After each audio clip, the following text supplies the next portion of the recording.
members, and we start with EU, the representative of EU. Are they available? They are not. Then we will continue, and we have the representative of Mexico. Thank you, Mr. Chairman. Good afternoon to you and to all colleagues. Mr. Chairman, some colleagues will recall that some time ago in one of our previous sessions, we have addressed the issue of CV Therapeutics, which is a company working on developing produce with high concentrations of CBD, particularly yeast in their case, for pharmaceutical purposes. And so my question for WHO would be if they are aware of the work, they are familiar to the works that are being done with other components of or products with THC, in particular the research on diabetes conducted with the use of THCB. I will try to say it, but it's tetrahydrocannabivarin, present mainly on the Black Beauty strain of marijuana. So that would be the question. In addition to that, those would be my last comments for today, is that we have taken note of the concern that the European Union and Singapore, among other delegations, have expressed about the term or the implications of the term readily available means, and what those implications may or may not be. And what we can say on that is that we share those concerns, but with all due respect, we cannot lose sight that the implications of that term, what is hiding, it's completely different today as it was yesterday and it will be tomorrow. Given the exponential technological advancement, the point is that readily available will change completely. Hence, the focus should not be on that, but on the THC concentrations or the possibility to manipulate genetically or chemically THC on different products, and most importantly, the continuous emergence of different, more powerful versions of the so-called, the wrongly called synthetic marijuana. So that's, as mentioned, we believe, as Singapore said it very correctly, very pertinently this morning, we should be focusing on the toxic element, which is THC, and we should be addressing, as part of our duty as the Commission on Narcotic Drugs, on the new trends on how to produce these new products, how are they coming into the markets, and what's the damage that they are causing. And now, benefiting from the knowledge, the understanding that we have that it was not existent before, that the toxic component of cannabis is THC. Thank you. The representative of Mexico, and I now give the floor to the representative of European Union. The floor is yours. Thank you very much, Mr. Chair. The recommendation 5.6 to move pharmaceutical preparations of cannabis and dronabinol to Schedule 3 of the 61 Convention can be justified with limited availability of crucial medicines. Is there evidence that there are availability issues of pharmaceutical preparations of cannabis and dronabinol? Is there evidence for extensive use of pharmaceutical preparations of cannabis and dronabinol for the therapeutic indications marked on the marketing authorization of currently available medicines, or is a rise in prescribing these products for aforementioned indications foreseen? Thank the representative of EU, and now the floor is for the representative of Pakistan. The floor is yours. Thank you, Chair, Ambassador Brackett, for your able leadership. Also grateful to Secretary Joe Dodian for steering the proceedings of today's session. We thank representatives of WHO for their discussion about the recommendations to change the international control of cannabis and related items. In our view, the change of international control of cannabis and its related items has serious implications for human health, particularly the youth. It is therefore important that all the questions in this process are duly explored and investigated. While appreciating WHO's responses, I would like to point out that some questions need more investigations and more clarity.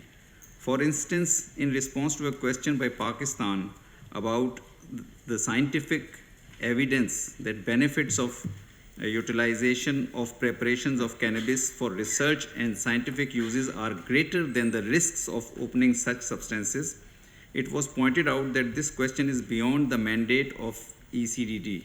I think we need to come up with a more substantive answer. WHO itself recognizes that use of cannabis produces effects on mental state and behavior. Approximately 1 in 10 users develop cannabis use disorder. Adverse effects also include impairment of cognitive function, driving risks, and psychosis. In view of the above, we believe that associated questions need to be more thoroughly investigated and responded before taking a final decision on change of controls. Greater elaboration of the scientific evidence would be definitely useful. I thank you, Mr. Chairman. Thank you, the representative of Pakistan, and I now give the floor to the representative of Jamaica. The floor is yours.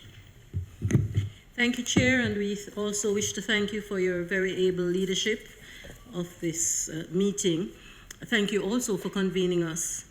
Jamaica is pleased at this opportunity to once again engage the WHO, and this process of engagement has proven to be quite insightful and useful and has provided member states with the opportunity to place on the table all concerns. We thank the representatives for their presentations and responses today. The ECDD's recommendations are a milestone event for the governance of international drug control. This is the first time that cannabis has been subjected to a formal review since its initial placement within the drug control conventions.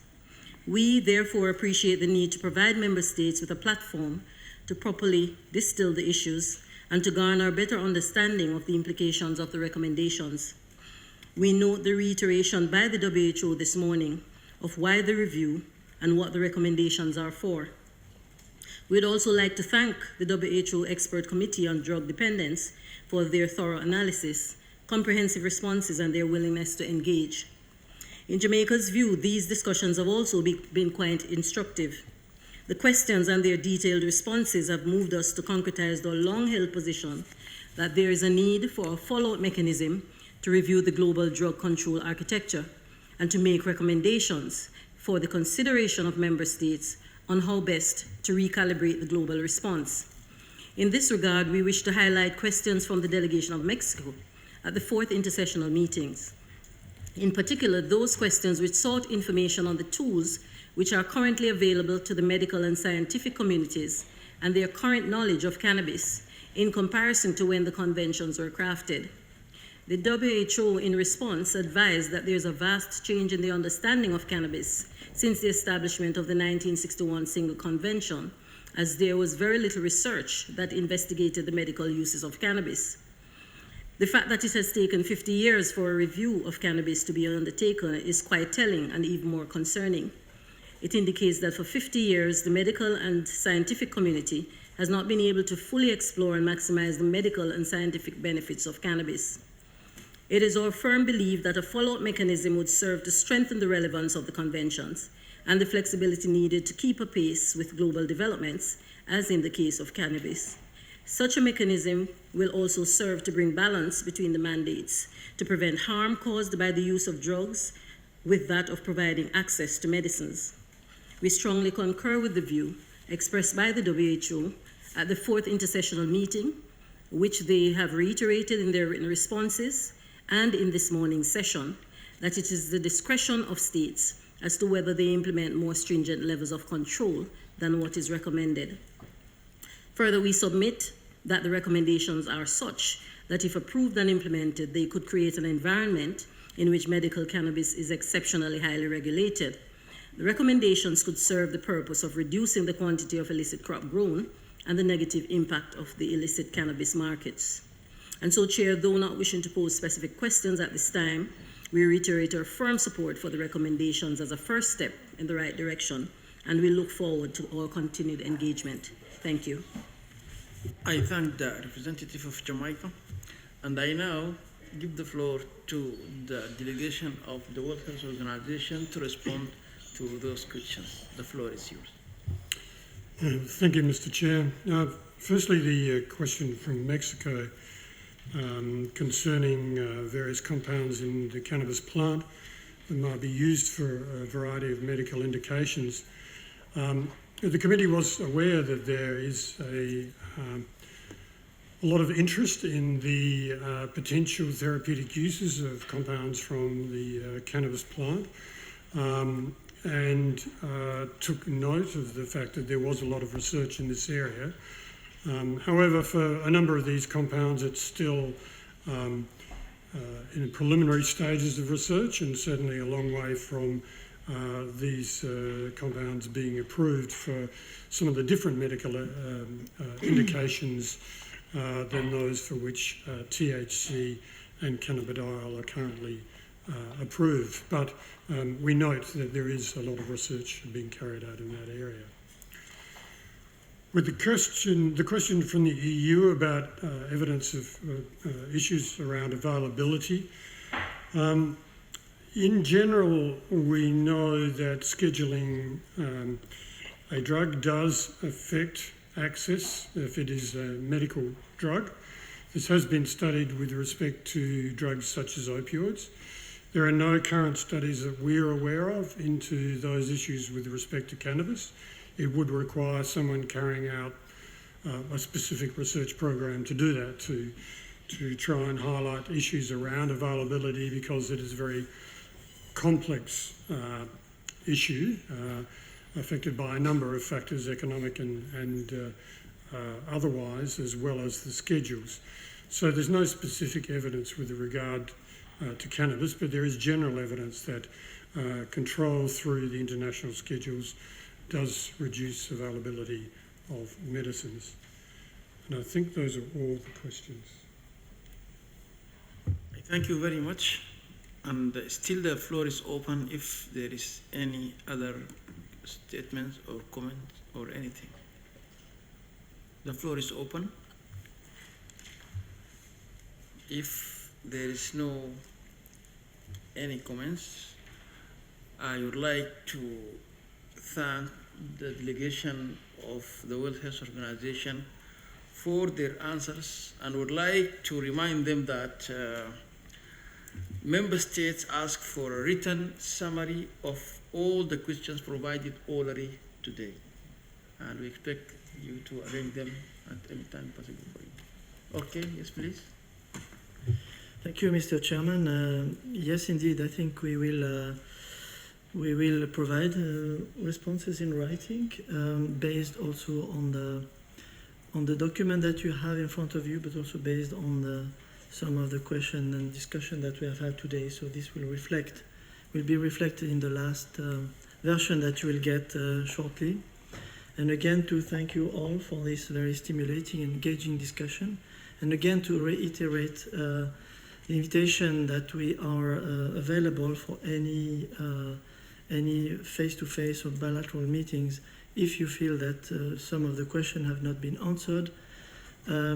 Definitely most of our responses were focusing on the ECDD recommendation, but there are other streams of work that are related, like it was mentioned by Pakistan and others, that we'll be happy to work on, but are not necessarily the core discussion in this forum, but definitely happy to continue the discussion and work with you on the issues related to the recommendation, but also the ones that are related to them. Thank you.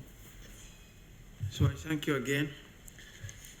And now,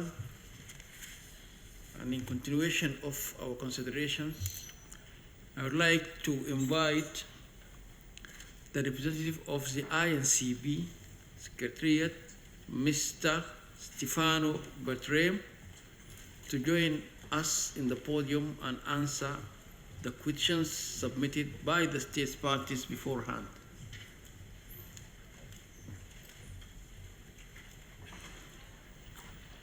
So, Mr. Bertrem, you are warmly welcomed, and please just go ahead, answer those questions beforehand.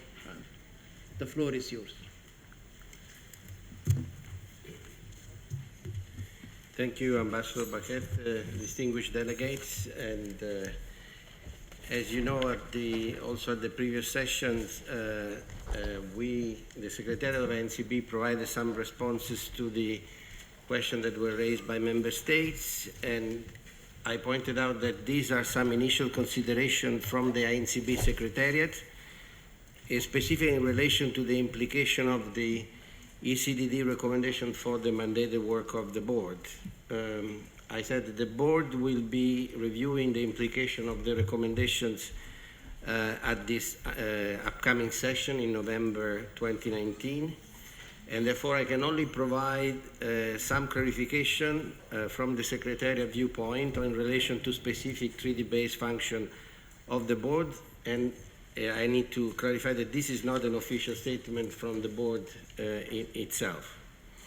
So I would like to address the recommendation one by one and try also to address, if possible, some of the requests of clarification that member states submitted specifically to INCB.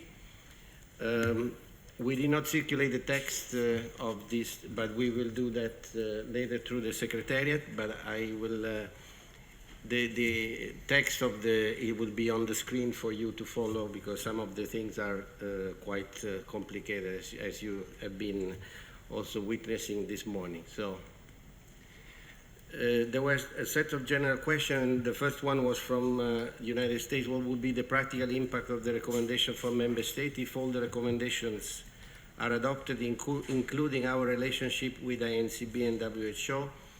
So the recommendation of the CDD, if endorsed by the CND, will have some implication for the daily work of the INCB and of the competent national authorities in each country. In some cases, there will be more clarity in relation to reporting, and this is because of recommendation 5.2 and 5.3 to move to the 1961 convention some of the substances and delete them from the 71 convention.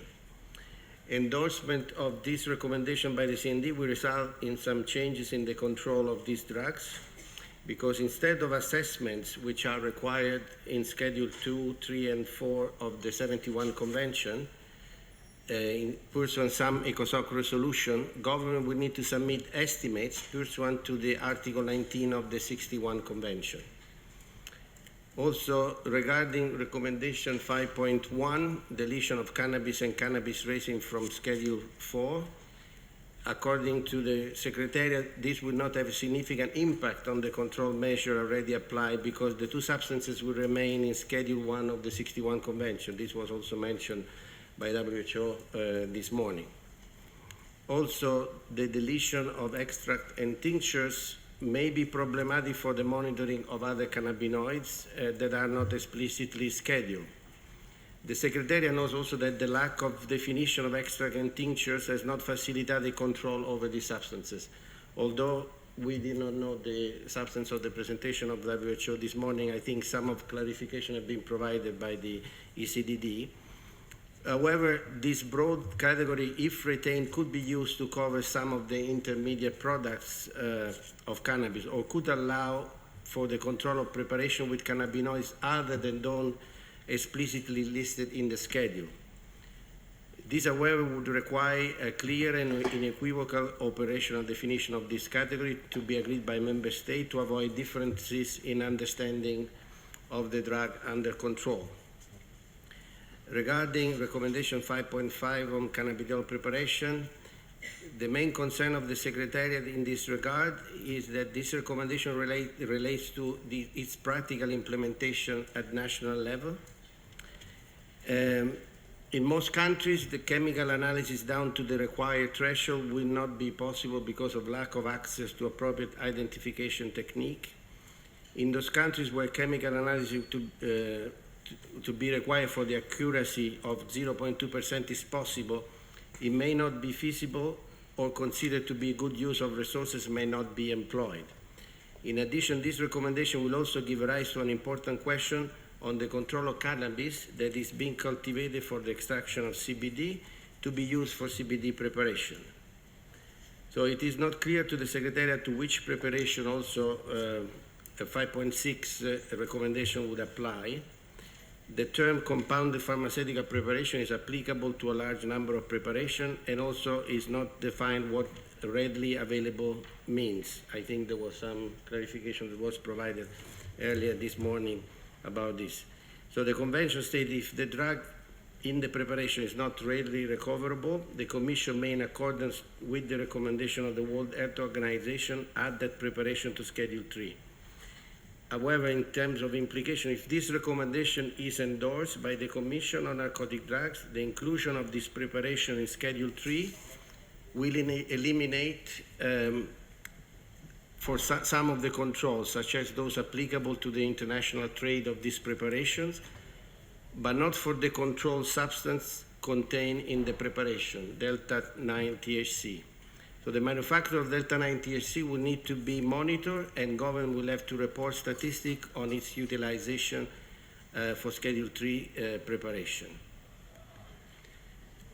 These are some of the general questions also. As you've seen, this was an omnibus question, if you like, because it was covering some of the whole things, but there was a question of a general nature from the United States. How will this change what we do now, and we will be undertaking additional burdens?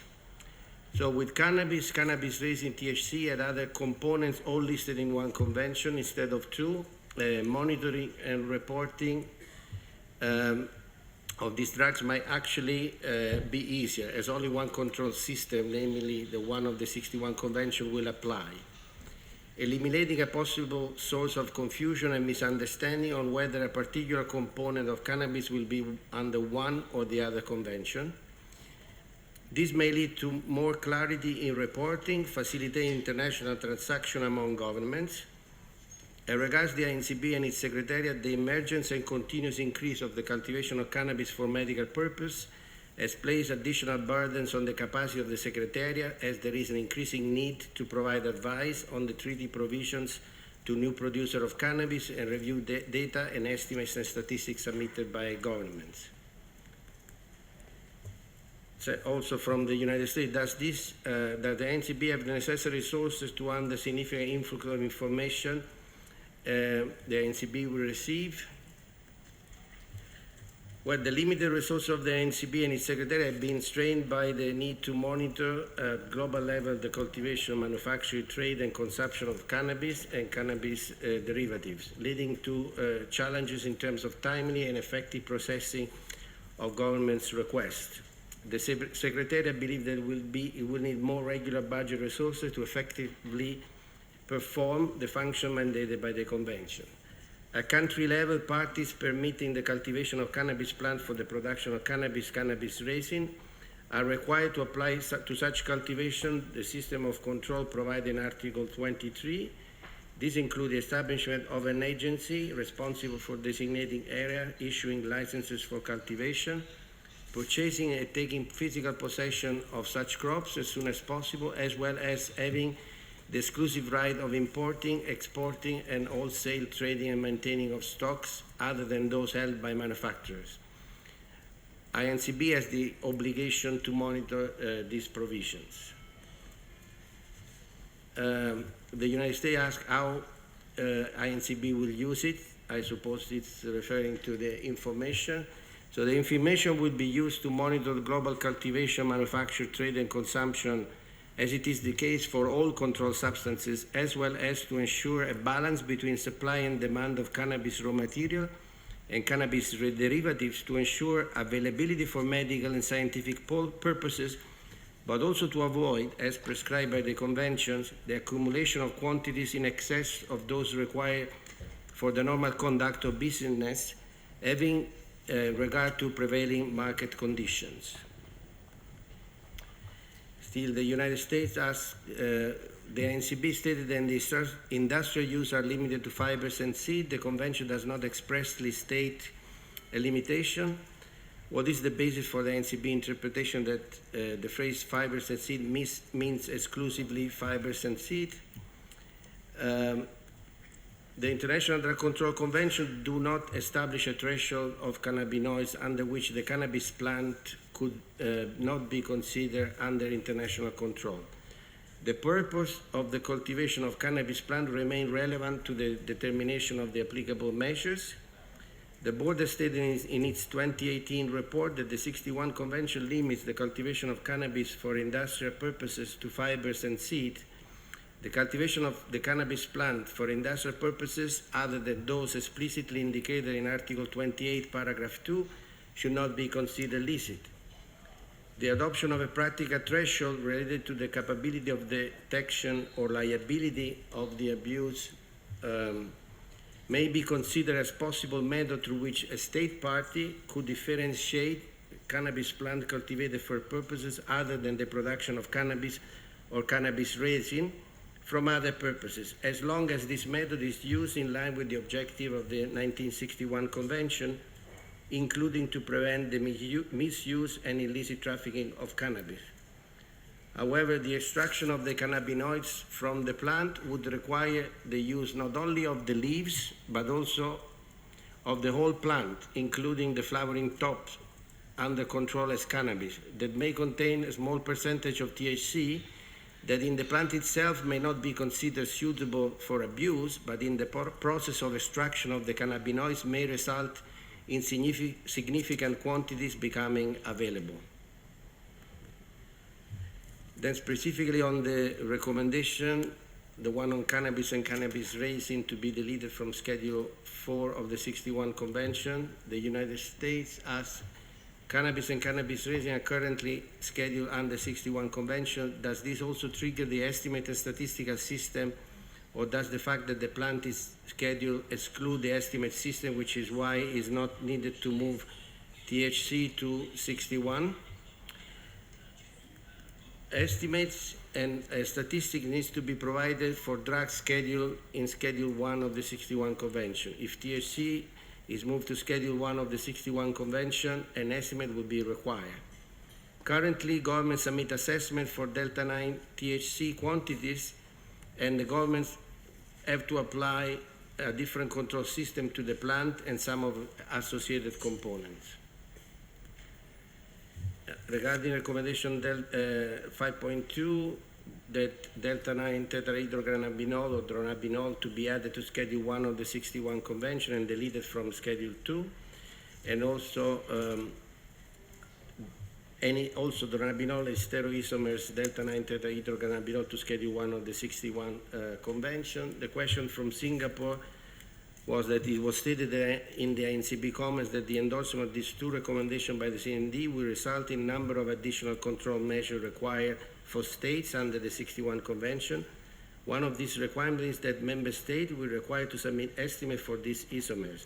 Can NCB elaborate on the other control measure which member states will be required to implement in the event of the recommendation 5.2 accepted? So as we said before, the endorsement of recommendation 5.2 by the Commission will result in some changes in the control of these drugs. Instead of assessment, which are required in Schedule 2, 3, and 4 of the 71, government will need to submit estimates in accordance with Article 19 of the 61 Convention. The mandate to submit estimate is stricter than for assessment, as it is treaty mandated. Submitted estimates are subject to confirmation by the board, and government must furnish estimates on an annual basis instead of the 3-year intervals under the assessment system that is valid for the 71 Convention. If cannabis and its active principle are controlled under the same convention as it was mentioned before, this will facilitate the control and reporting at the level of governments, as the same set of control measures will apply to the various substances, cannabis, cannabis resin, dronabinol and its stereoisomers, as well as tetrahydrocannabinol and its stereoisomers, as per also the next recommendation. This will facilitate the work of the board to monitor the global situation and provide government with a comprehensive overview of the global production, consumption, and trade of cannabis and its active components. Also, in relation to this recommendation, the United States asked, it was explained that the justification to move delta-9 THC from 71 to 61 is that member states are encountering difficulties enforcing the convention arising from the scheduling of cannabis and THC under two separate conventions. Please give more information on the negative impact of the current scheduling arrangement on member states and on the breadth of the impact. So currently it's not always clear to member states which control provision apply to cannabis-based preparation containing THC or delta-9 THC, and if these should be reported as cannabis extract under the 61 Convention or THC under the 71 Convention. At times when there is an increasing number of products containing this drug, it may be necessary to clarify this to member states. Originally, when scheduled, delta-9 THC was considered a synthetic compound obtained from chemical synthesis known as dronabinol. However, in recent years, the delta-9 THC has been prepared by extraction from cannabis, and as such could be considered a substance prepared by purification of cannabis extract that are controlled under the 61 Convention. So the manufacture of delta-9 THC from natural extraction have advanced to a point where they are chemically indistinguishable from synthetically derived delta-9 THC. With regard to international trade, it became difficult to report correctly given that some consignments do not specify the type of derivation of the substance in trading details. In addition, preparation containing a mixture of naturally and synthetically derived delta-9 THC are now entering the market. These preparations are particularly difficult to provide accurate figures for given that natural and synthetic derivations are reported under different conventions. Therefore, delta-9 THC figures analyzed and published by the board do not necessarily provide an accurate image of the international trade in substance. When considering delta-9 THC of pure natural origin, in practical terms, this means the cultivation of the cannabis plants, estimates, and manufacture is undertaken in line with the provision of the 61 Convention. However, the import of the final product is reported sometimes under the 71 Convention, including assessment of the annual requirements and import licenses. There is a disconnect between the processes that makes monitoring difficult, and data received do not provide a correct or full picture of the situation. Again, the United States, this may be more of a philosophical question about if the draft of the 71 Convention intended to put delta-9 THC in the 71 Convention, knowing that it was an active component of cannabis, and if the drafter of the 61 Convention did not include cannabis in the estimate system. If we amend the schedules with respect to THC, are we not in effect amending the Convention but not using the amendment process contained in those treaties? This is a question that, respectfully, I think should be answered by the UNODC Legal Services, because it's for the Secretariat to provide clarification on this matter to the member states. Also, another question from the United States: are the control measures placed on delta-9 THC under Schedule 2 of the 71 Convention insufficient to deter abuse or illicit use? As it was mentioned, the control mechanism of psychotropic substances established by the 71 Convention and relevant ECOSOC resolutions is generally well established and functioning regime. Substances in Schedule 2 are subject to quarterly statistic, return, reporting, and require import and export authorization, which should always be in line with the declared assessment of annual medical and scientific requirement.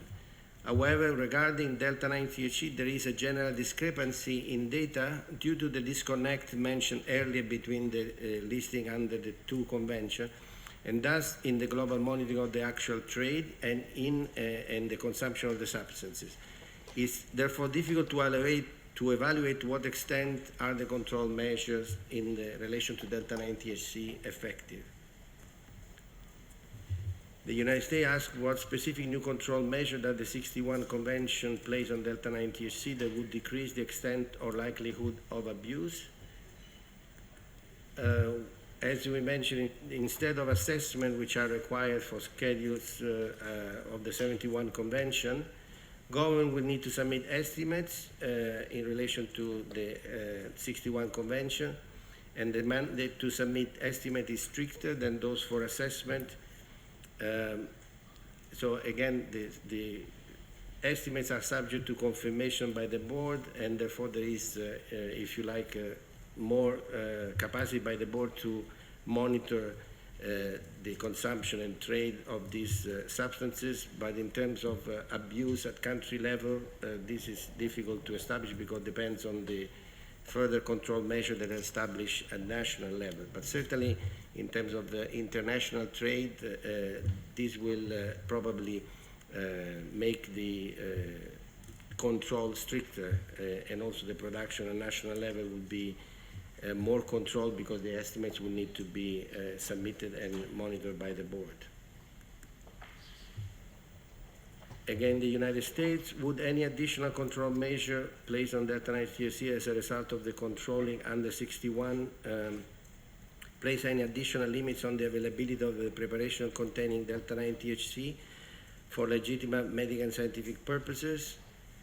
Well, from the point of view of the Secretariat, we have a number of substances that are controlled under the 61 Convention, and their availability is not limited if it is the requirements are submitted in accordance with the Convention.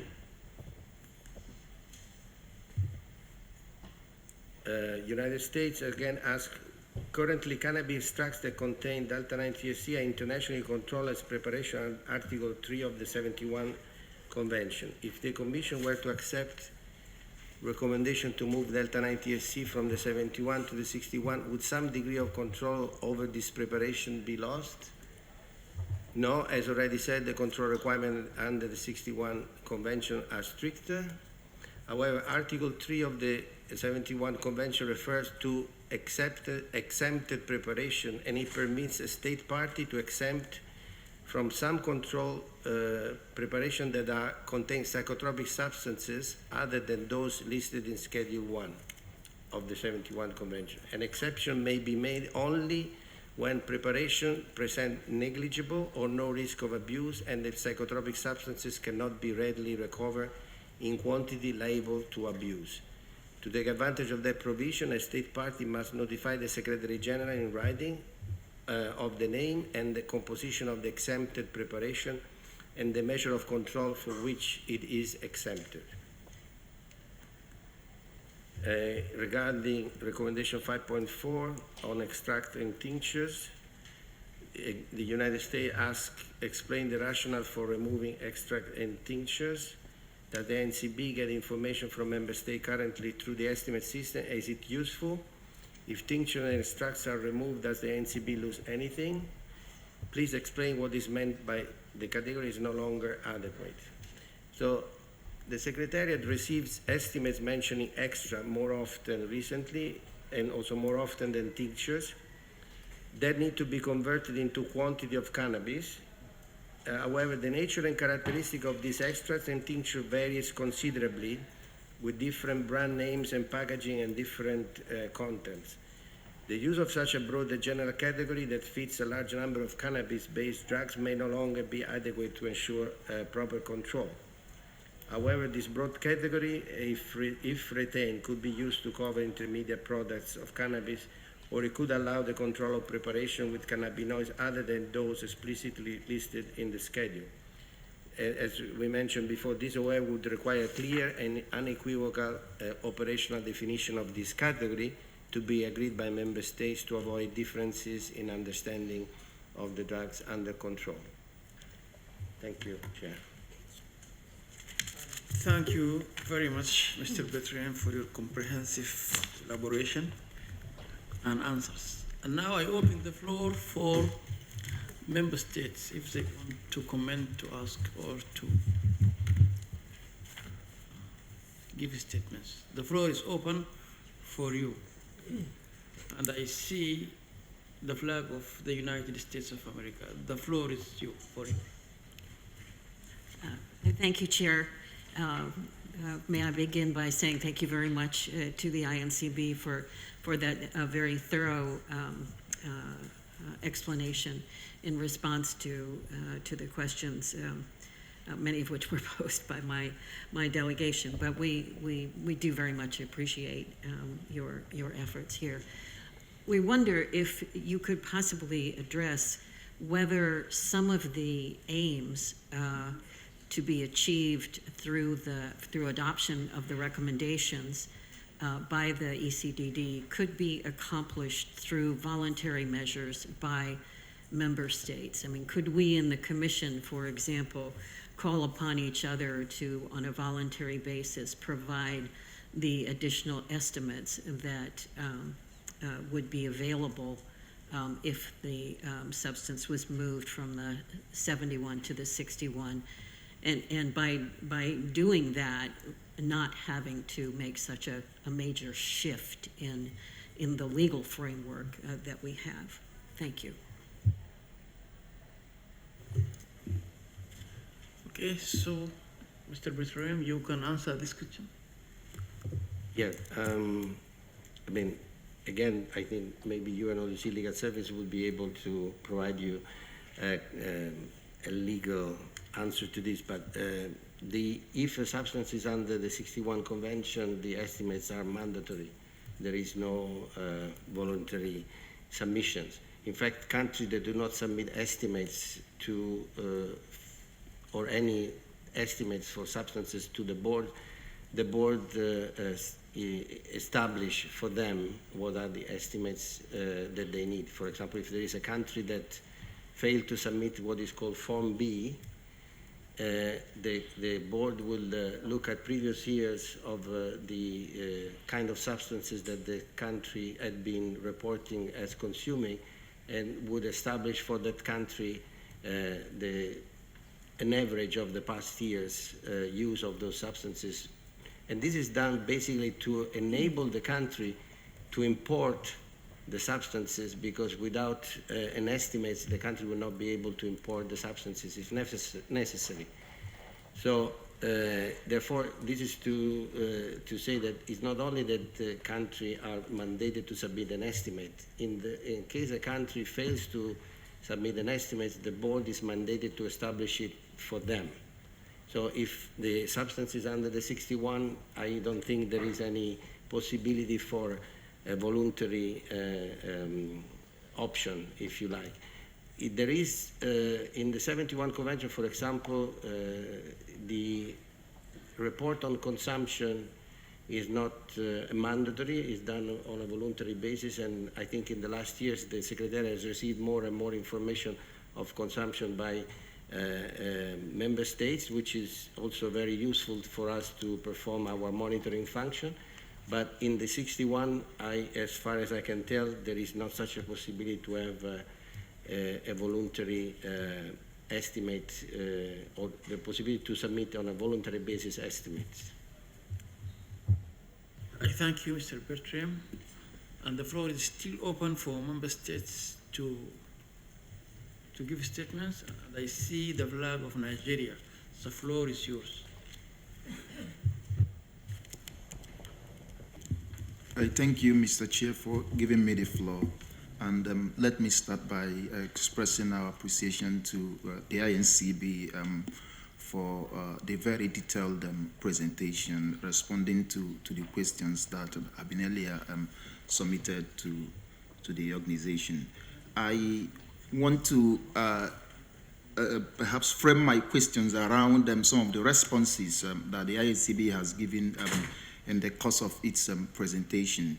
One, you've talked about some of the benefits of perhaps endorsing the recommendation of the INCB in terms of your work and the control to these substances.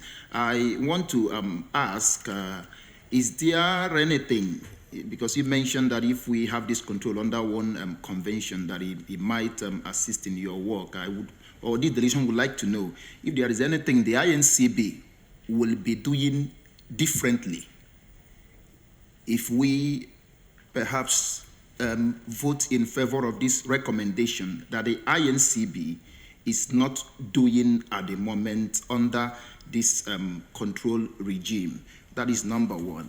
And number two, I would also like to know if the INCB is as concerned as very many delegations that the ECDD, WHO, is not able to authoritatively state that the harmful effects of this substance is not offset by the therapeutic value. And I ask these questions because this is the cross of the questions and the concerns of concern of this delegation, and we've looked at the responses, and also in view of the fact that in the 2018 report of the INCB, it was clearly stated that medicine to be derived from cannabis are usually not in the first line in terms of prescription, and that has equally been supported in the course of the presentation today. So we would like to see how you respond to the two questions. Thank you very much for your presentation. So I thank the representative of Nigeria, and the floor is for the representative of Germany. The floor is yours. Thank you, Mr. Chair. Thank you to INCB representative to explain all these answers to us. Just to be very clear in our understanding, there's some uncertainty still in us. So we know that Article 28 of the Single Convention 1961 excludes industrial hemp, which was said by the US delegation, fibers and seeds.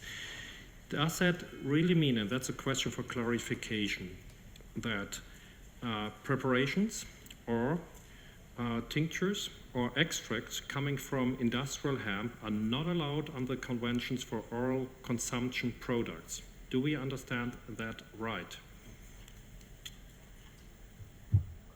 Thank the representative of Germany, and I give the floor to the representative of Norway. The floor is yours. Thanks. My question is in line with that. I understood INCB saying that the only use of industrial hemp is limited to fibers and seed. But earlier today, on the presentation by ECDD, it was said under the existing scheduling arrangement, CBD containing food products are not controlled if the CBD is produced either synthetically or if it's derived from cannabis produced for industrial or horticultural purposes. So it doesn't seem you are in line in this question. So I now would like to ask the representative of the INCB to respond to these questions. The floor is yours. Thank you, Mr. Chair. Thank you for the questions. I will start from the first question from the Nigerian representative. So if the recommendations are adopted, of course, there will be changes in the way that the Secretariat will be operating. First of all, at the moment, we have only cannabis and cannabis resins listed in our forms. This will basically, if a country is producing THC, then THC will be reported differently, will have its own line in the scheduling, and so the quantity of THC will need to be reported separately. Now, to give you an idea, at the moment, because THC is not listed separately, when a country is importing or exporting a product like Sativex that contain THC for medical purposes, there is a conversion factor that needs to be applied in order to calculate the amount of cannabis in kilos that was used to produce that preparation. So there is this conversion factor that is applied. This is because the THC is not scheduled separately. Now, if THC were to be scheduled separately, there would be a specific quantity by which THC would be reported. So, because now, for example, countries do report the amount of morphine that they trade or they export or produce, they do not tell us how many kilos of, poppy straw it was used for that morphine. So that is to give an idea of the acceptance of this recommendation in a way would simplify or maybe clarify for the countries and also for the INCB the process.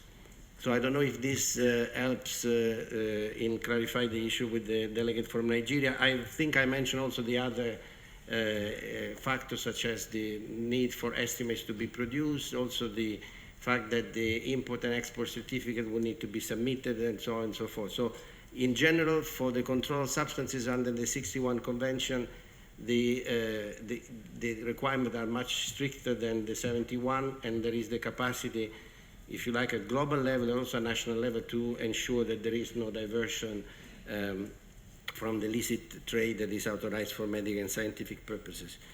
Regarding the issue related to the ECDD and the WHO, they say assessment whether the abuse is, or the question, I think I would leave to eventually WHO to answer. As far as I'm aware, WHO has not only through the ECDD discussed the medical use, they also have a division that deals with substance abuse, and they publish various publications on the the consequences, the health consequences of cannabis. Also, on maybe on some of the issues that were raised by the Nigeria delegate regarding the potential of use or abuse of cannabis and the proper use, the board devoted chapter 1 of its 2018 report to cannabis, so some of the position of the board, if you like, is expressed there. But I'm not sure if the chapter has been read, but it provides in-depth analysis of the situation both for medical use and also for recreational use or non-medical use, if you like. Regarding the questions from the delegate from Germany and Norway, as I said, the board had looked, and I said I need to specify that the board has not yet looked in detail at the ECDD recommendation, but of course the discussion on the cultivation of cannabis for industrial purposes has been discussed at various points, and in the preparation of last year's report, the board looked at the requirement of the convention. There is a recommendation in the annual report of 2018, recommendation 13, where the board clarified that given the current status of the convention, the cultivation of cannabis for industrial purposes by the draft of the convention was specifically indicated for fibers and seed. This is because in 1961, as was mentioned also by WHO, the active principles of cannabis were not yet identified specifically, and the only, if you like, industrial use that was foreseen was for the fibers. So that was what in the drafting of the convention. In the commentary, I think, as the delegate of the United States also pointed out in other meeting, there is the specification, if you like, that the production of cannabis for, also the cultivation, sorry, of the cannabis plant, I'm just quoting by memory, so may not be precise, the cultivation of cannabis plants for purposes other than the production of cannabis and cannabis resin should be considered it is not restricted to, the cultivation of cannabis for industrial purposes is not restricted to fibers and seed, but to the cultivation of cannabis, the cannabis plant for purposes other than the production of cannabis and cannabis resin. So the question now would be whether for the extraction of CBD, the cultivation of cannabis would be required or not. And this is one of the problems. As far as the Secretariat is aware, the extraction of CBD requires the flowering top and maybe the stem and the leaves, but the cannabis plant is done in a way that the majority of the cannabinoids are contained in the flowering tops, which is, according to the convention, cannabis by definition. So That is what I think it requires maybe further analysis. As I mentioned, the board will be looking at this in the upcoming session in November. And I'm not sure if it clarified the point of view of the board, but I think this is what we were able to, we could share with you at the moment. So I thank Mr. Bertram, the representative of INCB, for his participation today. And we will also, okay, so I see the flag of the United States. The floor is yours. Thank you, Chair, and my apologies for taking the floor again, but just one question and one sort of observation. In reviewing the official records of the Commission on Narcotic Drugs that adopted the single convention, when the issue of the fibers and seeds came up, it appears from that record that originally there was language indicating that it would be limited to fibers and seeds. And over the objections of some governments, this was then withdrawn and later inserted again, but in parentheses. So this has led our delegation to really question what is the limitation that is contained in the convention, because clearly the drafters rejected the language that would have made it exclusive. So they've left us a little bit in the dark. The second issue, a question for us is, we understand that there is some confusion among member states regarding what their obligations may be under the single convention as opposed to their requirements under the 71 convention. But we wonder, is this not something that the INCB could take on? We're accustomed to receiving guidance from the INCB on how to look at the conventions. So, amending our schedules is a huge lift. So the question is, could the INCB overcome some of these deficiencies by giving us more clarity in the guidance? Thank you. Thank the representative of the United States of America, and I now refer to Mr. Bertram to answer the question. The floor is yours. Thank you, Chair. I sympathize with the concern of the U.S. I was born in '61, so I was not there for sure, and I was not capable of interpret what the drafters of the convention meant. The board has reviewed also the document that the delegate was referring to, and indeed there is this unclarity that is there that may need to be somehow clarified, and this is up to the drafters. At this point, the member states owns the convention, and eventually it would be up to them to eventually amend an article if so required to clarify further.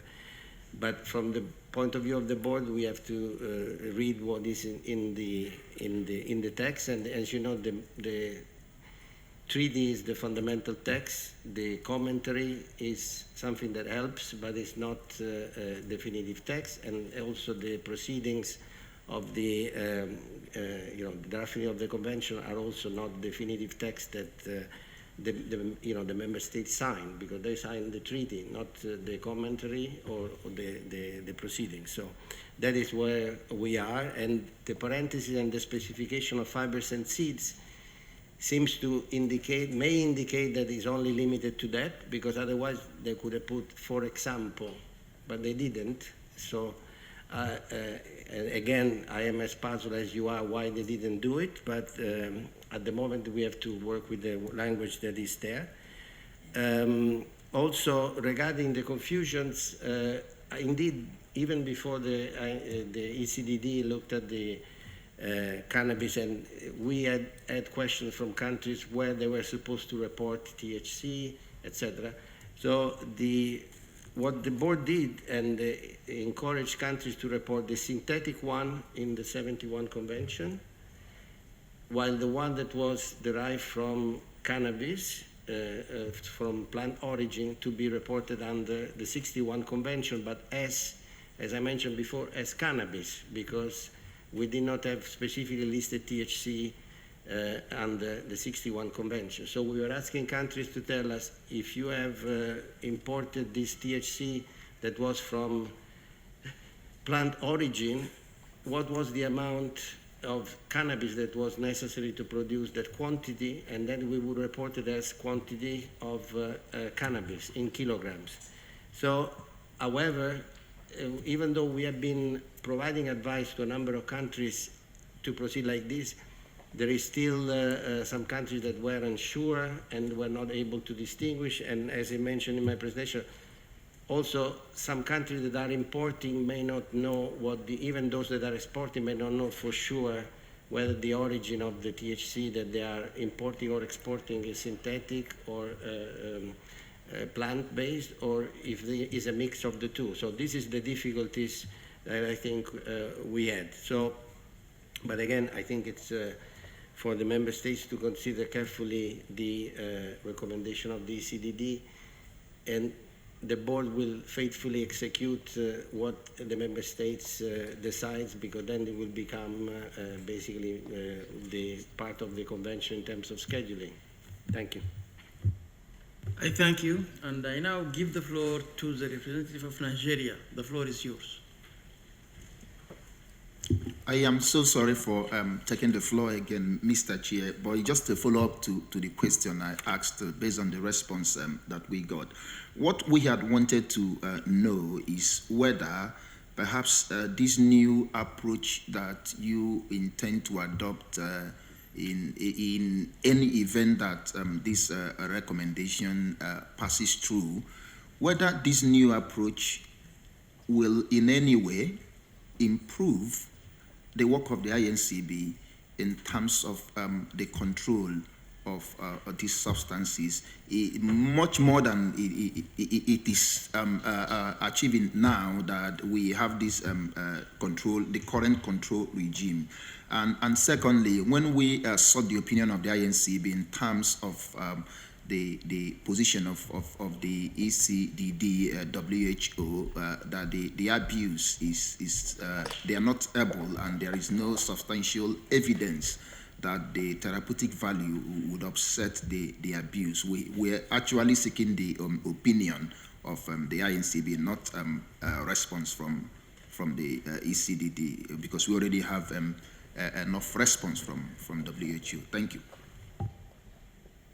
So, Mr. Bushram, you can respond to this question.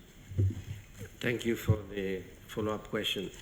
Regarding the last question, I would like to say that the INCB has not the mandate to evaluate the medical use or the potential for abuse of a substance. So this is something that need to be considered in light of the analysis that WHO has done on the basis of the evidence that is available. Then this evidence is presented to the Commission, that then can also take into consideration its own analysis of other factors in terms of determining scheduling or not. So it's not for the INCB to provide an opinion on this. So I'm very careful about this, because the INCB would not like to go beyond its mandate. I made a reference to an analysis that the INCB did in Chapter 1 of the 2018 report that provides, if you like, an overview of the situation. So I would not be in a position to respond on the second part. On the first part, when you mentioned the new approach, you were referring what would be the consequences for the operation of the international control system if all the recommendations were adopted. As I think it is a mix of elements, if you like. As I mentioned, the fact that all the substances are under one system and one convention will certainly facilitate the monitoring and the control over the substances. On the other end, there is the need to clarify the cultivation of cannabis for example, for the extraction of CBD, how it should be considered, because at the moment the cultivation of cannabis for medical and scientific purposes has certain requirements that we have been telling countries that needs to be applied, and therefore we are expecting countries to submit estimates, indication of the place of cultivation and reporting on the production, etc., as it is done for, the example, cultivation of opium poppy for licit use.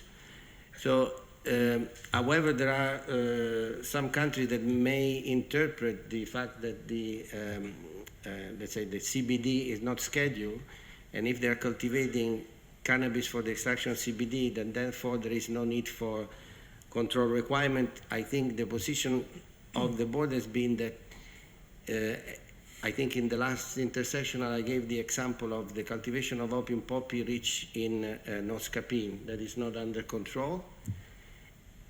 Some countries may have thought that cultivating noscapine did not require them to submit estimates or to report to the board. And we pointed out that, yes, noscapine is not under control, but in that variety of opium poppy, there is a percentage of morphine that could be extracted that need to be reported to the board. Therefore, we are asking countries also to inform us on the cultivation of opium poppy rich in noscapine because of the fact that there is morphine that is under control. Now, if there is a cultivation of cannabis for the extraction of CBD, there will be in the cannabis plant also a percentage of THC. Then in each individual plant, maybe 0.2% or close to that may not per se be liable to abuse in the plant. But if you are cultivating tons of cannabis rich in CBD, you may have a large quantity of CBD, but also a significant amount of THC that in theory could be extracted through a chemical process and separated from CBD. Therefore, this is why we think that the cultivation of cannabis, for the extraction of CBD would need to be controlled because of the existence in the plant of a controlled substance that is THC. I thank you, Mr. Bertram. And as far as I don't see any flag raised, I will thank the representative of INCB very much for his responses and answers to all the questions raised for him from member states. And with that, I continue the process and would like to ask the representative of UNODC, Mr. Silso Corazini, the representative of UNODC, to come to respond to the questions raised for him. The floor is yours. Thank you, Mr. Chair. In our presentation of our responses to the questions that have been submitted, we are not making showing the replies on the screen as per the previous presentations, but they will be provided in written form in the next few days. So to the first and the only general question that was submitted, our reply is that each party would be best positioned to evaluate the differences in applicable measures that could result from moving substances from schedules of one convention to schedules of the other convention, notably on the basis of its own domestic legal and regulatory system and of how it currently implements its obligations under each treaty. So UNODC would not be able to reply in a most comprehensive manner to the proposal for an analysis of all rights and responsibilities, or to purport to evaluate the impact at the national level for each state, which would be different, and of each of the recommendations should they be adopted by the Commission. That said, the 61 Single Convention on Narcotic Drugs and the 71 Convention on Psychotropic Substances contain several similar or closely drafted provisions on different activities, sometimes with more or less subtle distinctions. We understand that reference to some examples of potential differences in handling substances, if moved from a schedule of one convention to a schedule of another convention, might be of assistance.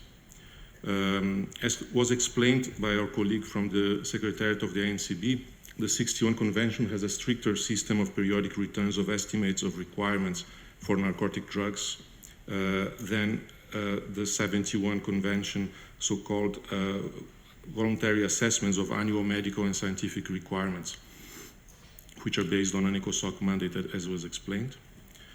Limitation of stock is foreseen in more detail for all narcotic drugs under the 61 Convention, whereas the 71 Convention contains only a broad reference to limitation of stocks in one of its provisions. Equally, the 61 Convention addresses limitation of manufacture and importation in its Article 29, subparagraph 2c, with reference to periodical permits required from licensed manufacturers, which is not a measure foreseen in the 71 Convention.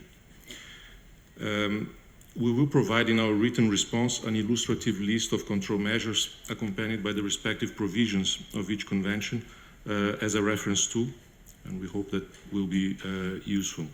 In addition, we also refer to the reply by the ANCB on the potential impact that a change in schedules could have, positive or not so positive, from a move of conventions. And we observe that the impact of rescheduling substances, I mean, just to reiterate, would likely differ from country to country depending on the domestic implementation measures already in place. We are of the view that the example on how the 61 and the 71 conventions may address traditional uses of cannabis, although illustrating a different perspective of each treaty to a similar issue, may be of limited relevance to the current discussion. When we look at the 61 Convention, it allowed for transitional reservations for up to 25 years after entry into force of the treaty, including for cannabis and cannabis resin for non-medical purposes, in the context of being traditional and previously permitted. This transitional reservation was utilized by some countries, but the time frame of such a reservation has already expired. The 1971 Convention offers the possibility upon signature, ratification or accession of reservations by states on whose territory there are plants growing wild which contain psychotropic substances, which are traditionally used by certain small, clearly determined groups in magical or religious rites. The possibility of reservations for traditional uses allowed under the 71 Convention has not been specifically claimed by any country for THC. Therefore, a move of THC to the 61 Convention would in principle not affect the enjoyment of such an option under the 71 Convention for the parties of the treaty as it currently stands. Proceeding to the next question, our reply basically is limited to repeating the definition of the 1961 Convention of cannabis resin, which means a separated resin, whether crude or purified, obtained from the cannabis plants. We saw earlier in the discussions that there might be different or slightly different interpretations of that definition. We would just pinpoint that according to the commentary to the 1961 Convention, no part of the cannabis plant is excluded as a source of the resin.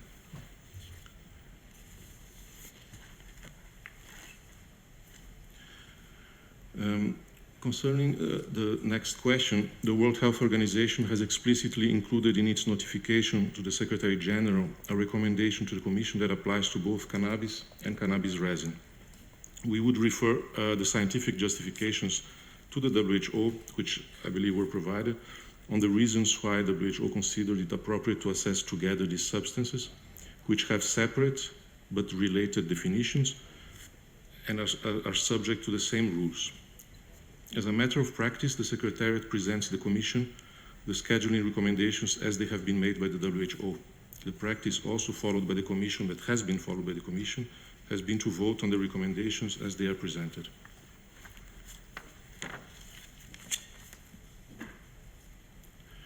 Concerning the next question, also on cannabis and cannabis resin, while the World Health Organization would be best positioned to advise, we understand that the recommendation on cannabis and cannabis resin and the recommendation on pharmaceutical preparations of cannabis appear to not have been made subject one to another by the WHO, so there is no conditionality among them. Both recommendations will be voted on separately. The provisions of the 1961 Convention do not impede parties from permitting activities relating to a substance contained in Schedules 1 and 4, in this case cannabis as defined in the 1961 Convention, for medical or scientific purposes subject to the control measures defined in the treaty.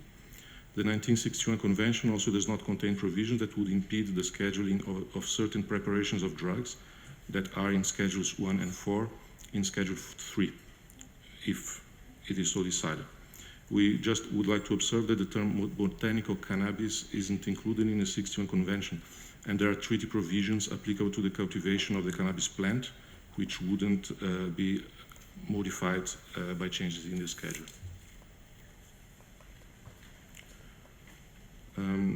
Another procedural question. So, replying to this question by Singapore, in principle, the Commission votes on each recommendation by the WHO separately.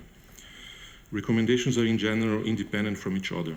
When the WHO recommendation explicitly contains conditionality, then such a recommendation would depend on the outcome of the vote on another recommendation.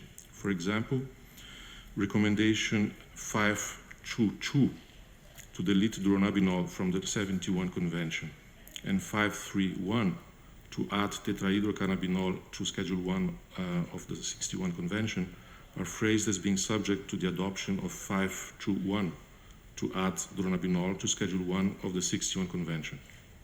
Recommendation 532 to delete tetrahydrocannabinol from Schedule 1 of the 71 Convention is phrased as being subject to the adoption of 531, which is to add tetrahydrocannabinol to Schedule 1 of the 61 Convention.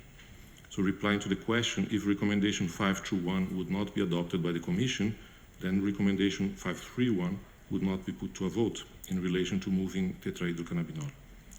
If recommendation 521 would be adopted by the Commission, then recommendation 531 would be voted and could be adopted or not adopted.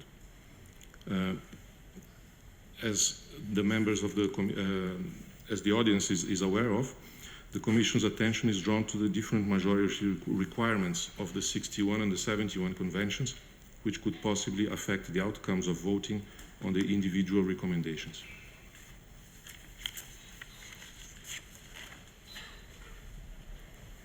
Concerning the next question, as has also been mentioned today, leaves are explicitly excluded from the definition of the term cannabis in the 61 Convention when not accompanied by the tops. They remain under control pursuant to Article 28, Paragraph 3 of the 61 Convention, which requires states parties to adopt such measures as may be necessary to prevent the misuse of and illicit traffic in the leaves of the cannabis plant. If dronabinol were moved to the 61 Convention, the leaves of the cannabis plant containing THC and its isomers, including dronabinol, especially in levels that would facilitate their extraction and possible abuse, would continue to be controlled, following the same reasoning that currently allows for the control under the 71 Convention. The validity and reach of Article 28, Paragraph 3 of the 61 Convention would remain unchanged, and it would continue to be applied together with control measures applicable to dronabinol and THC.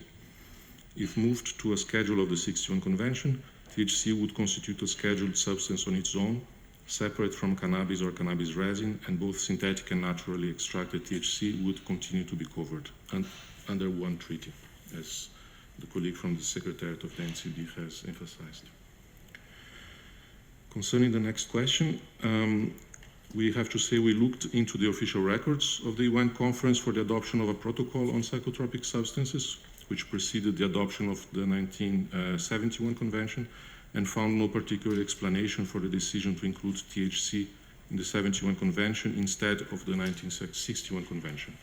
That's as far as we can go.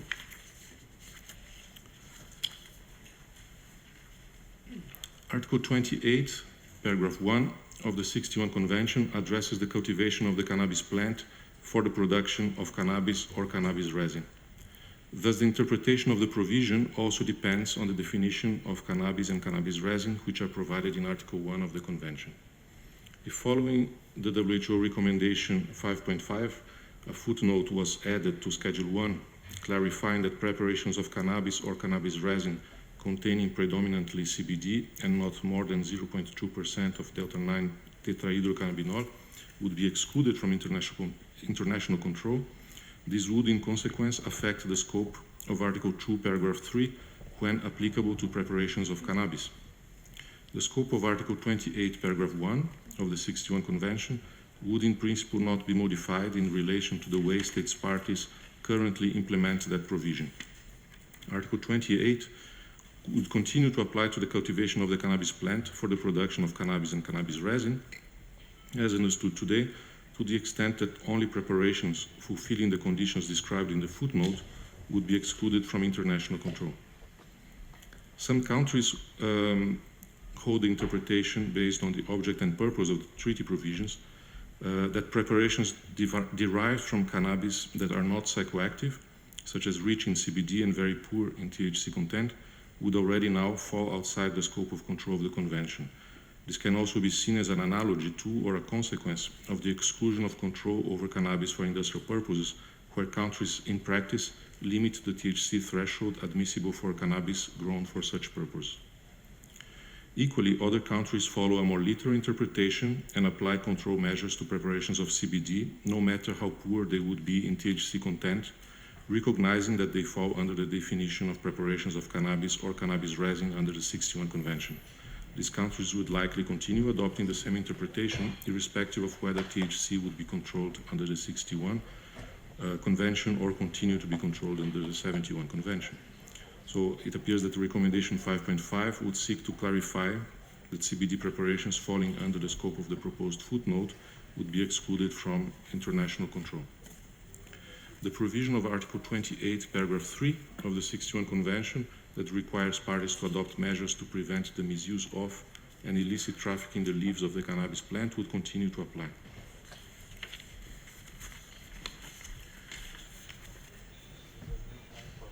So concerning this question, we have heard the views of the INCB in this regard. UNODC would not be in the position to define which low THC products would be regulated under the 61 or the 71 conventions. None of those treaties, as they stand, define concentration levels of preparations of cannabis or cannabis resin or of THC or of any related products, noting that preparation is defined as a mixture, solid or liquid, containing a drug. Also in the 671 convention, there is no reference to a threshold below which THC would not be subject to control measures. The WHO, within its functions under Article 3 of the 61 Convention and Article 2 and 3 of the 71 Convention, made some recommendations that appear to indicate that the definition of parameters may be positive from a public health perspective, and we understand that the WHO is the appropriate body to address the question of the health impact of different concentration levels of cannabinoids in different preparations. From a legal perspective, as explained in a reply to the immediately preceding question, different interpretations have been held by different states parties. Concerning the next question, according to Article 1, Litra S of the 61 Convention, a preparation, as I just said, is a mixture, solid or liquid, containing a drug. And according to Article 1F of the 71 Convention, a preparation is any solution or mixture in whatever physical state containing one or more psychotropic substances or one or more psychotropic substances in dosage form. These definitions may suggest that impurities of a controlled substance could be sufficient to determine the application of the provisions of the Convention for preparations of that controlled substance. The Convention does not contain provisions that would allow for differentiating between impurities and ingredients, or for the determination of specific concentration requirements. According to an interpretation of the Convention that is based on its object and purpose, the answer to the question would be dependent on the concentration of the trace impurities. According to this interpretation, if there would be no possibility of misuse or recovery of the drug component, this could not be considered as a preparation of that drug. A party following a more literal interpretation could theoretically consider a preparation containing any level of trace impurities of a drug as a preparation of that drug.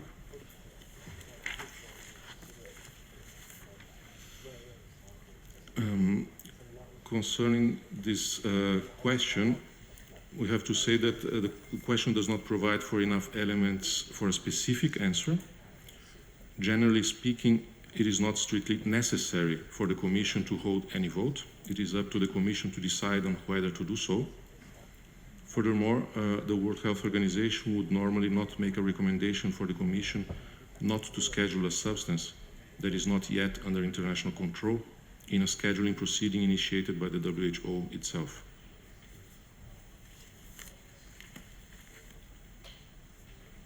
Concerning the next question, we saw that the same question was made to the WHO. We also saw that the Secretariat of the NCB provided some views on a related topic. and we understand the WHO's recommendation. We would like to refer to the WHO answer on that.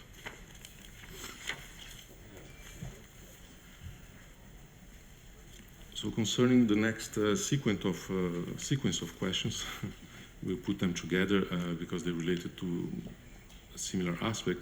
We should note the WHO's understanding and that of various states parties is that cannabidiol is a controlled substance as a preparation of cannabis, meaning obviously the one that is extracted from the cannabis plant, naturally extracted. There are different ways to clarify the issue, which would be for the states members of the Commission to determine. We can imagine an option that was raised by one of the distinguished delegates for the CND to make an interpretative decision under its policy-making authority. But such decision would serve as a guidance, but not be binding on the parties. Footnotes have been used in schedules in the past. For example, a footnote was used to specifically exclude substances from schedules, in the example of dextromethorphan and dextrorphan, under the substance levometorphan in Schedule 1 of the 61 Convention. Footnotes were also used to include isomers, esters and ethers and salts or stereoisomers in the 71 Convention, or to exclude salts of hydrochloric acid and sulfuric acid from Table 2 of the 88 Convention. We had one question by the United States on dronabinol to the INCB, which was referred to us by the Secretariat of the INCB. So I will just read it loud because we haven't included it in the presentation. The question is if the drafters of the 71 Convention intended to put delta-9 THC in the 71 Convention, knowing that it was the active component of cannabis, and if the drafters of the 61 Convention did not include cannabis in the estimate system, if we amended the schedules with respect to THC, are we not in effect amending the conventions but not using the amendment processes contained in those treaties? So what we can say is that cannabis is a narcotic drug scheduled under the 61 Convention, and therefore it is included in the system of estimates and statistical returns established under that treaty. Both the 61 and the 71 Conventions provide for the possibility of changes in their scope of control to be conducted through amendment to their schedules. These conventions empower the Commission on Narcotic Drugs to make decisions in this regard. Therefore, we understand that amendments to the schedules are matters under the authority of the Commission pursuant to Articles 3 and 2 of the 61 and 71 Conventions, respectively. Thank you, Mr. Chair. Thank you, Mr. Coresini, the representative of UNODC, for his response to the questions raised by the members. And now I open the floor for the members if they want to comment on whatever they have heard. The floor is open.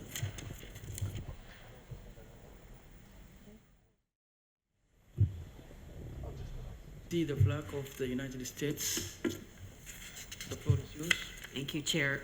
No questions from our delegation at this time, but we did just want to convey our thanks also to the Secretariat for the very thorough responses to the questions that were raised. We thank you.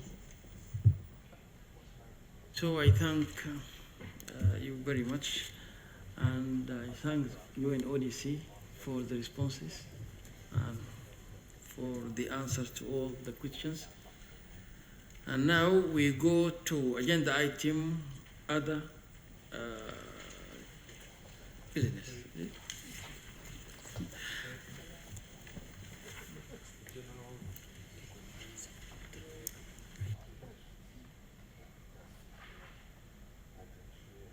Yeah, as far as we are now very close to the end of our meeting, I open the floor if there is any comment or any questions wanted to be asked to either the WHO delegations or to INCB or to UNODC, or whatever comment whoever wants to say to be said. I mean, you are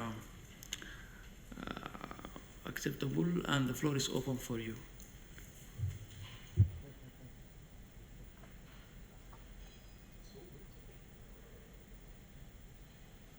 In that case, I give the Secretariat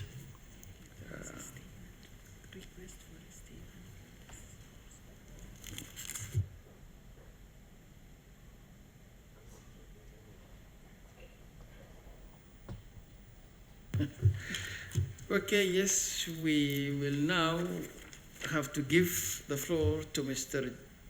John Redmond. Mr. John Redmond, the chair of the Community Alliance for Drug-Free Youth, CADFI. Thank you, Mr. Chairman, for allowing me this time to speak. I am the CEO of CADFI. We are a prevention organization that is based in California. And I want to commend the WHO and the ECDD for their work on this, and also the scrutiny that it brings. With that, I'd like to say that CADFI has concerns regarding the specifics of the WHO and the ECDD's recent analysis of the abuse potential and appropriate scheduling of cannabis in CBD. CADFI would like to provide some information concerning the composition of Epidiolex, which is in part contributed to the ECDD's consideration in reaching its recommendation concerning the scheduling status of preparations containing predominantly cannabidiol. In recommendation 5.5, the committee recommended that a footnote be added to Schedule 1 of the 1961 Single Convention on Narcotic Drugs to read, quote, preparations containing predominantly cannabidiol and not more than 0.2% of delta-9 THC are not under international control. That recommendation was based in large part on ECDD's understanding of the abuse potential data relating to Epidiolex. The report stated that, quote, the cannabidiol preparation approved for the treatment of childhood onset epilepsy, Epidiolex, contains not more than 0.15% delta-9 THC by weight and has no effects indicative of potential for abuse or dependence. In keeping with the recommendation that preparations considered pure cannabidiol not be controlled, in recognizing that trace levels of delta-9 THC may be found in such preparations, such as the concentration of 0.15% in Epidiolex, while acknowledging that chemical analysis of delta-9 THC to an accuracy of 0.15% may be difficult for some member states, end quote. However, the report's comments are based on the inadequate information concerning the composition of Epidiolex. In dialogue with GW Pharmaceuticals, the maker of that, Epidiolex is manufactured from high CBD containing crude extract, which subsequently undergoes a purification process that removes all but tiny amounts of THC and other cannabinoids. The process results in a crystalline powder comprised of purified CBD. This crystalline powder form is what is known as the active pharmaceutical ingredient, or API. The API is then formulated in sesame oil to form the finished preparation. It is this crystalline API that has a concentration of 0.1% THC, not 0.1 of the finished preparation, ultimately distributed to the end user. Then the THC concentrate in the API is diluted tenfold in the finished product by the process of formulation in sesame oil and other oils to form the final preparation. The THC content of the finished product can be measured on a weight to volume basis. Under the approach, the THC content of Epidiolex bottle is 0.01%, which is 20 times less than the maximum THC level recommended by the ECDD to be allowed in CBD preparations. Additionally, that weight of THC in the finished preparation can instead be measured as a percentage of the total weight of the preparation. This is important because depending on how THC percentage is measured, CBD preparations containing 0.2% THC would contain significant amounts of THC. For example, a user who ingests 3 milligrams of CBD preparation with 0.2% THC could be consuming 5 to 6 milligrams of THC. In a single CBD gummy bear weighing 4 grams could contain 8 milligrams of THC. Under Oregon's recreational cannabis laws, a serving of THC containing cannabis edibles, such as a gummy bear, cannot exceed 5 milligrams of THC. Oregon has determined that 5 milligrams of THC is sufficient to produce psychoactivity, particularly in inexperienced or infrequent users or elderly persons. common convenience store CBD product on the market today, a package that has a 30 gummy bear count. This package has 360 milligrams of THC, and a single 4-gram CBD gummy bear has 12 milligrams of THC. This level of THC, 0.2% if measured as other than the percentage of THC to the total content of crystalline CBD API, would therefore be able to produce psychoactivity depending on the amount taken in the single administration, and would produce potential impairment in unsuspecting individuals who believe they are consuming a product that has no intoxication potential, thus posing a public health risk. Despite the scientific evidence that THC is a public health threat, especially among children and adolescents, there exists a policy trend to treat THC as a commodity rather than a drug. CADFI believes that it is important for the ECDD to consider this information reflecting Epidiolex as actual composition and abuse potential data, and also stating specifically how the THC content is expressed, in order to assess whether a revision of its recommendations is appropriate. I thank you for allowing me this time to speak, and hope that you consider these issues. Thank you, Mr. Chairman. I thank Mr. John Redman, the representative of Community Alliance for Drug-Free Dose, for his statement. And I proceed on to our last agenda item, number 3, which is any other business. So if there is anybody who has any agenda wanted to be heard, he is welcome. The floor is open. So if not, then I will give the Secretariat the floor for some announcements. Thank you, Mr. Chair, and through you, I would just like to also inform and remind delegations that we are in the midst of the meetings of the subsidiary bodies of the CND. We had early July the meeting for the members of the Economic Commission for Europe in Lisbon. Then we had last week in Mauritius the meeting for the members of the Economic and Social Commission of Africa, the HONLAF. This week we have the subcommission taking place in Uzbekistan, in Tashkent, and then we have in October, the week of the 7th to the 11th of October, the HONLIA meeting for the Latin and American countries, Latin American and Caribbean countries, excuse me, in Peru, and then finally in Thailand at the seat of ESCAP, the meeting for the Asia Pacific countries, and that last one will take place from the 22nd to the 25th of October. So as per established practice, the regional meetings, they produce their own reports, which then will also, the outcome of the meetings will be brought back to the sessions of the Commission for consideration then at its 63rd session in March. And one last information, as per established practice, there will also be a briefing on the work of the CND in New York on the 2nd of October. That's the day preceding the consideration by the Third Committee of the General Assembly of the item on cooperation to address the world drug problem, and that might perhaps be also of interest to your delegations in New York that follow Third Committee matters. Thank you very much, Mr. Chair. You.